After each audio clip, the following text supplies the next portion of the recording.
So, ఈ విధంగా మనకెప్పుడైతే యుద్ధం అనే ఒక ఒక రకమైన అన్‌సర్టెనిటీ గాని, ఒక రకమైన రిస్క్ వస్తుందో, హ్మ్. ఇమ్మీడియేట్‌గా మనకి గోల్డ్ పెరగడం అనేది ఇప్పటి నుంచే కదండీ! ఎప్పటినుంచో అది. హ్మ్. యుద్ధ భయాలు రాగానే గోల్డ్ అనేది మనకి పెరిగిపోతుంది. ఇది సేఫ్ పెరిగిపోతూ అసెట్‌గా ఉంటుంది. భావిస్తారు.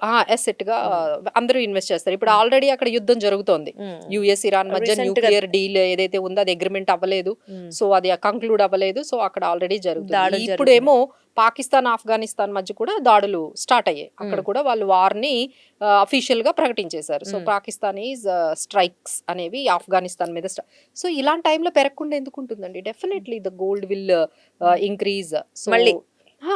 ఎంత మళ్ళీ. వరకి అంటే మళ్ళీ ఇప్పుడు గనుక లాస్ట్ టైమ్ మనకి ఎంత వరకెళ్ళిందండి? 1,80,000. 180 190 ఆల్‌మోస్ట్ 1,80,000 హ్మ్. అబోవ్ హ్మ్. వెళ్ళింది కాబట్టి, సో, ఎవరైతే ఇమ్మీడియేట్‌గా కొనేసుకోవాలి అనుకున్నారంటే, ఇక they hmm. Have no choice. ఎందుకంటే, ఈ యుద్ధాలనేవి హ్మ్.